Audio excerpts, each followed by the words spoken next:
Wachoni kanyo ani waduogo to ka ayweyo matin waseduogo kaeri kendo mapodta yechenoni mar Jumapil mogwedhi enan Brenda Agenyo nyasumba nyana mageno kanyo ni godhori makare gi wende goeko mag paka ma biro ni kanyo achiel kachiel kokalo wang jowi mari mar Akala TV. Ase wachoni kanyo eseche machien ni okadhi bedo kenda adhi bedo kai gi wendo marwa makawuono mabena neno kosedonjo kaeri kendo oseikore mondo mi walosi achiel kachiel ka wagwedi gi wende goeko wendo marwa makawuono iluongo kanyo ni Evatino kata kamana na mie thuolo kende en wuon mondo mi oulre ni owach ni ni oya kama nade owach ni nyinge to en ajal matimango mondo mi inibedi ng'e machiegni wendo.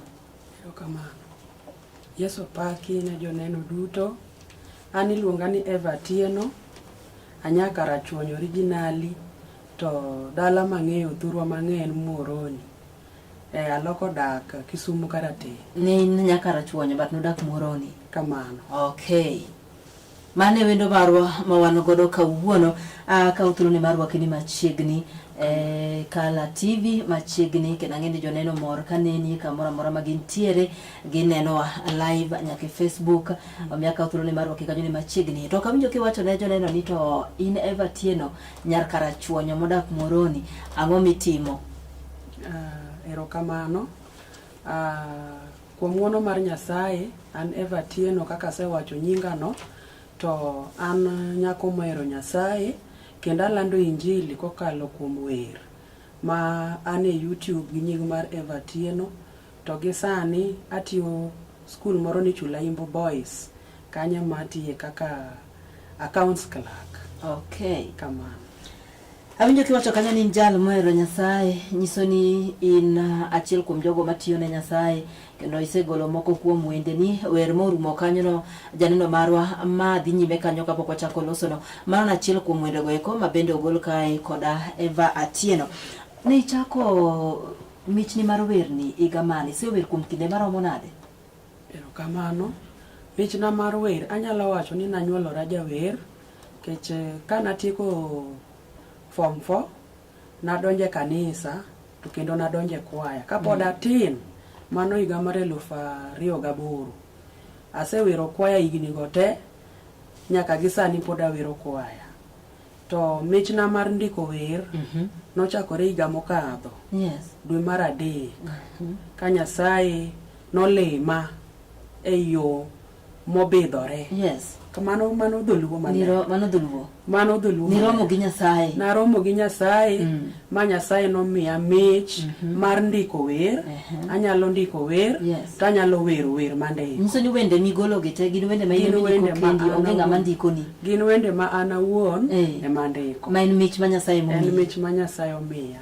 Ni chako mana wer higa mokalo?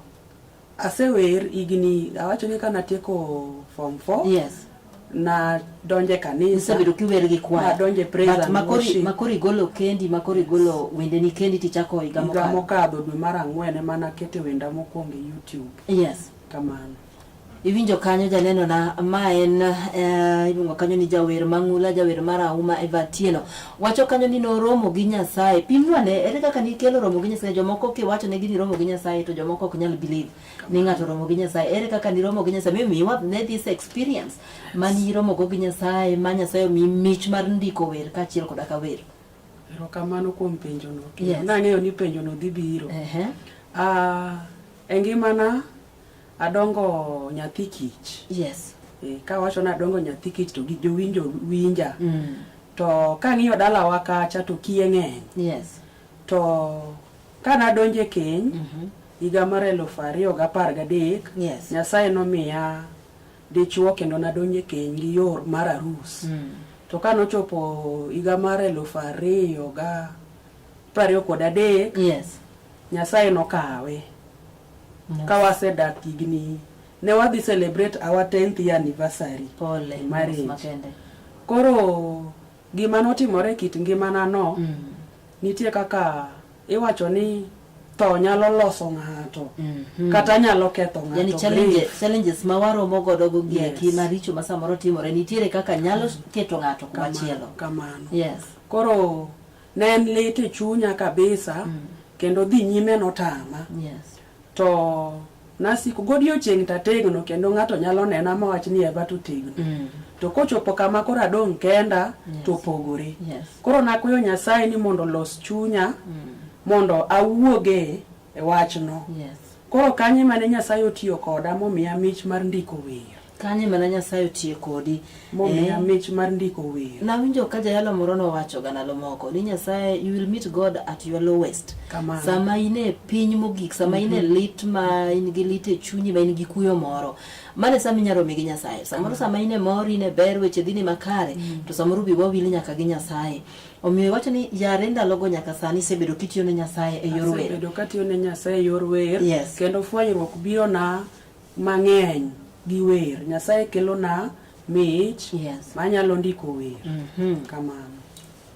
Mana kamano, ajaneno mar Kala TV winjo kanyo kaka nyadendi Eva Atieno ne okelo romo gi Nyasaye, winjo kanyo kako lero e seche mane en gi lit kaachiel koda ka kuyo mane en godo, to noromo kanyo gi Nyasaye ma Nyasaye no oting'e malo, nomiye mich mar ndiko wer. Wacho ni ndiko wer ni en mich, ok en gima ng'ata ng'ata nyalo chiwo, kata nya chiwo sani tawacha na ndiko.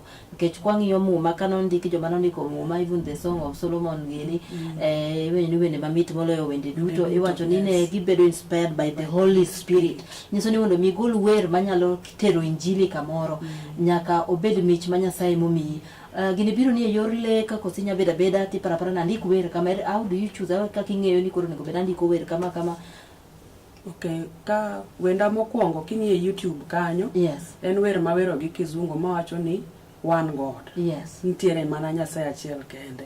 Mano en wer mano konyo chunya nikech mano e wer mano kwongo biro na. Kanindo taleko ka gima an kamoro tawero wer moro, to en wer ma pok na winjoga. Koro en gima nobiro na didek, obiro mokwongo to ok ochalo na. To chako biro mar ariyo to kendo ok ochalo na. Koro ka nobiro mar adek, koro ka fwenyo ni nitiere wach ka. Koro ma chal ka gima in ka mori perform kati minister ne jomoko, to werno biro ni gi words kendo biro ni gi tunes. Biro ya bire pachi. Ileko ka gimi wer. Koro en fwenyruok ma biro ni sama in low spiritually, to sama bende igombo ni lam Nyasaye mondo isud machiegni gi Nyasaye. In gi wach moro matek e chunyi. Nyasaye wuoyo kodi through fweny. Kamano. E wer. Bende kani dongo kitin kia piny, bende ne in gi paro moro ni chieng' moro na abed jawer kani dongo kane pod nyako matin, ma be gima nosebiro kate pachi ni ne en lekni moro yare tin ni ne to chieng' moro ka bedo ng'ama duong' tabro bedo jawer. Mano ne nitiere pacha, to nasomo katin. Ting'eni kitin kirawera matin to luoro moro nitiere kuomi. Koro nagombo wer to luoro moro ne an go. Momiyo koro kate sikul kuma nasome kane ji wer, tanyalo sudo machiegni koluonga na wer, to kora tetni makata wero kanyal wer. Ne podi luoro. Ne poda luor. Nan gi mich mar wer to luoro moro ne ni kuoma. Koro agesani agone Nyasaye kamano nikech luoro no koro sewuok. Sani koro ibedo ng'ama ng'ongo. Bedo ng'ama ng'ongo. Kendo kuom Kristo bende aneno ka adhach maber. Wapenje be mar Nyasaye. Why gospel? Jomoko nitiere ma wero wende mopogore opogore, jomoko wero hangla ma bende tindi iwacho nyaka dire weche Nyasaye yie, mano be pod ni nyalo mana timo. Ang'o maduong' mano pushi momiyo ni yiero mana ni ato koro dwa mana wer ne Nyasaye, dwa mana wero wende go eko mag pako Nyasaye, to ok wende mamoko. Gima duong' mano pusha mondo achak wero gospel. Asewacho ni ne achako ndiko wer kokalo kuom fwenyruok. To ne lowest moment ga, gima ne timore kit ngimana, emomiyo ne fwenyruok mar wer odonjo na machako ndiko wer. Koro nitiere tem manyalo biro ne dhano. Tiyudo ka ikale, tichoki dok iparo ni to akale nade. Takale mana kokalo kuom teko mar Nyasaye. Mane momiyo na yiero ni awer mana wende injili mondo oland ne ji ni Nyasaye nitie kendo nyalo golo ng'ato kamoro makete kamoro. Iparo ni chieng' moro nyalo loko pachi, chieng' moro maybe mbele kanyo. Eto dikora sewero gospel bende matin, jomoko loko pachi gichako gi gospel kendo gi minister mabere gospel nyami example. Se jomose minister mabere gospel mama ge wende mana chako godo, but koro kachopo mbele kanyo kaka piny dhi, to wacho ni koro ateme oangla. Penjo na nyalo duoke kama. Sama ng'ato chako wer, nitie ji chako wer gi gombo mopogore opogore. Yes. Nitie joma chako wer mondo los pesa, mondo kony godo ngimagi. Mano nitie. Nitiere joma chako wer ni wer mitne, en ower awer okia gimomiyo wer. To nitiere joma nyalo chako wer kaka an kokalore kuom konyruok mar roho maler mar Nyasaye. Yes. King'eyo gimomiyo chako wer kaka an ang'eyo gimomiyo achako wer nikech wer okonyo chunya, wer ogwedha, wer ogola e lit mane an godo. To emomiyo ayiero na wero wende injili. Talamo Nyasaye pile ka pile ni mondo amed mana lando injili mar Nyasaye kika ago okang' adog komachielo. Nikech koni ema yudo ni miya moto, koni ema osesuda nyime.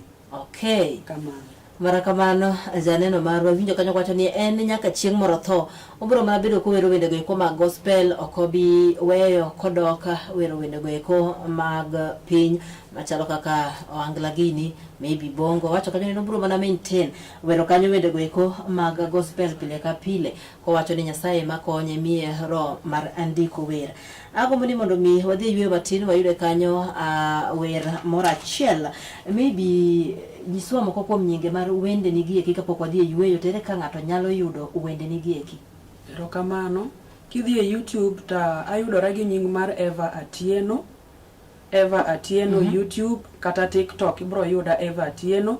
Achiel kuom wende na ma ji ong'eyo ahinya en wer mawero ni ang'eyo jalo matiyone. Yes. Inyalo yuda bende gi wer managolo mogik last year 31st December, wer mawacho ni Nyasaye nyalo. Koro kimanyo Nyasaye nyalo tiyuda, kimanyo ang'eyo jal matiyone iyuda, kata kimanyo ujumbe wa Bwana mawero gi Kiswahili pod idhi yudo Eva Atieno. Mana kidhie YouTube channel mare. TikTok ocha binyalo yudie? TikTok binyalo yuda gi nying same name Eva Atieno. Eva Atieno. Eminyalo yude kanyo wende ne. Mano jawer Eva Atieno wacho ni kanyo moko kuom wende ne gi kama inyalo yude. Eva, maybe nyalo nyiswa challenges mage misekale nyaka ni chak wer. Gin challenges mage masamore sekale nyaka ni chak wer, koso gini nikech samoro ino osedhira dhina nyuwe, jomoko chako to gore piny, jomoko chako after some months tame ochako weyo wer. Gin challenges mage masamoro nyalo wacho ni in kaka jawer kendo jal mawero wende go mag gospel mag Nyasaye isekaloe minyalo kwano na. Erokamano. Challenge ma jo gospel nigodo to ng'eny. Mokwongo, challenge mokwongo en yor omenda. Financial status mar ng'ato. Nikech sami dhir producer, idhi golo audio, itiyo gi pesa. Sami da golo video bendi itiyo gi pesa. Nitie gik mang'eny mitimo mondo mi koro igol wer ma koro kendo ji nyalo neno wer kaka koro ji neno wenda e YouTube mar ang'eyo jal matiyone. En pesa. Challenge be mar ariyo, samoro nyalo golo wer kiparo ni itimo your best. Yes. Mi inyagori kabisa. To ang' kineno comment, ineno ka ng'ato be mi comment moro ma ok gwedh chuny. Ma ka in ng'ama chunye tin kata in ng'ama nitiere gi lengo ne moro, inyalo wacho ni an gini kora weyo kachaka tin. Gini otamo kachaka tin kendo ka chunyi tin. To wacho ni gini kora wera. Gini kora wera go chuto kachaka cha. Discouragement ni kanyo. Bende nitiere. Koro king'eyo gimomiyo nichako wer, king'eyo gimidwaro, tiyudo ka be pod idhi mana mbele. Nikech ana akaoga ni sama golo wer. Kata ng'ata achiel kende mogwedhore. Mana asemana score. Nikech iwacho ni nyaromba achiel cha important moingo 99 moko. Romba achiel ma olal to yudi. Iwacho kanyo ni mang'eny mathoth 99 mamoko mane already nitiere. Mano ngero achiel kuom gichego eko mane Yesu emano wacho kanyo jamiyo na somuma mari ibro romo gi ngero no kanyo. Awinjo kiwacho kanyo ni challenge maduong' ma jower kale en wichego eko mag omenda. Be nitie kaka iseyudo kata support moro amora mondo mi maybe samoro kidhi produce your songs to in gi gimoro koso gini timo gimoro amora itimo kendi koso in gi support moro samoro e background? Gisani to support maseyudo financially mondo agol wende na to onge. Asebedo mana kakao matin. Wacho ni Nyasaye ogwedha gi tich kendo atiyo chula Imbo Boys kacha. To matin ma an godo apogo tawacho ni adwa na dhi agol wer kora kete kando. Koro awacho ni anyalo wacho ni wende masegologi agologi out of my savings. Ma an godo from kama tiye.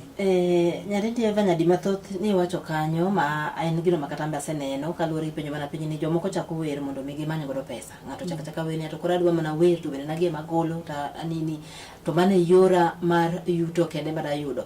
Ende wacho ni ma en achiel kuom gino manyalo bago moko kuom jogi eki koro oneno ka koro gospel ka koro pesa tine koro dhi manyo wangla ma feel samoro ni pesa nyalo bede mang'eny. Je nagi di wach ne gi ang'o? Jowera inagi ng'amu wuok ni to koro werni e gimo dwa chamo godo e piny ka e gimo da wuotho godo e piny.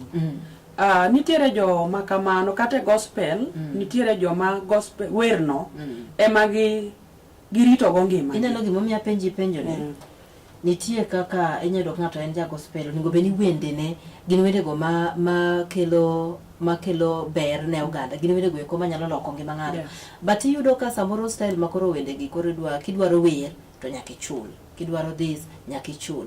Ka iyudo ka jo wende mathoth mondo mi kanisa oluonge kata mane e chokruok moro mar kanisa mondo dhi ower nyaka chule makoko chule to kobi. Nyiso ni gini koro hinda gospel cha momiyo jena gi nyalo wacho ne nga wan gi gospel singers matimo kamano nyaka chule e kor kobiro. The word mitiyo godo ni en nyaka.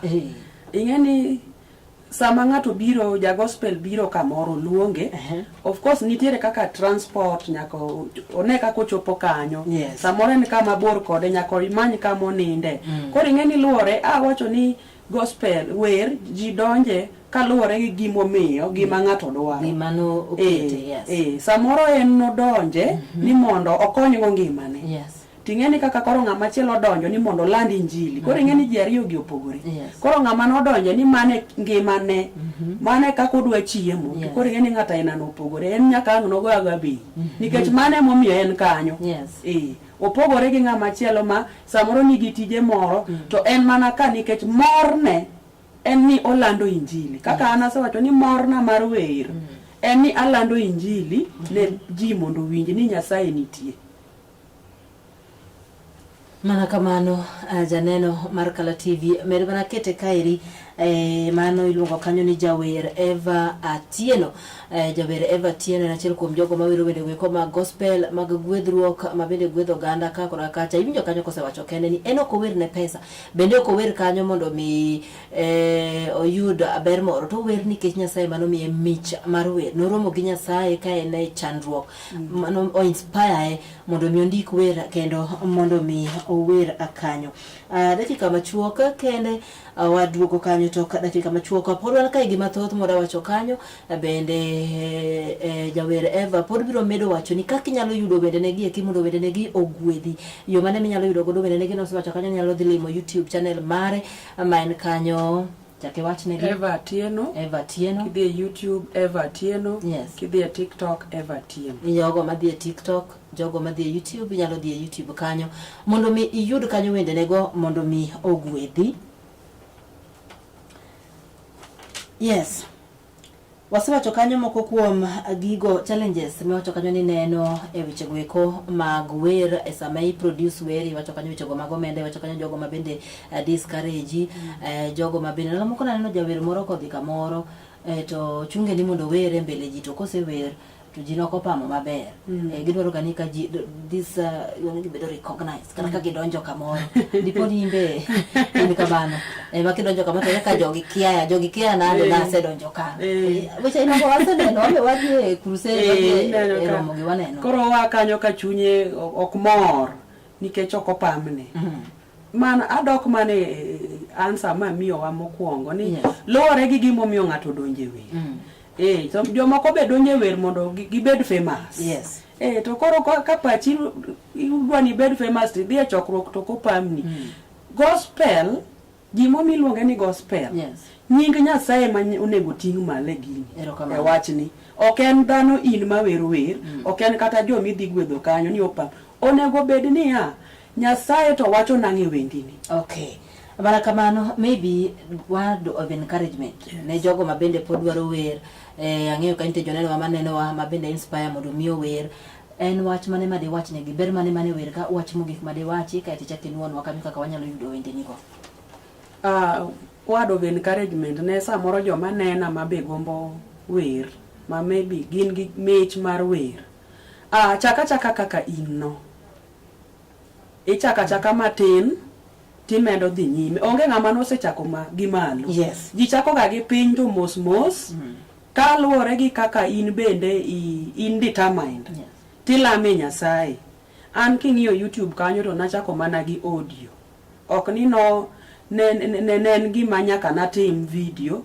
Nen kasama nachake in a small way. Achako mana wer matin gi audio. Then mos. Taidho koro ineno ka koro achako golo video na mokwongo ber ahinya, but kendo ineno ka achaka idho ngas agolo kendo video maler. Samoro ng'ato penyo ni in gi pesa di itime nang'o?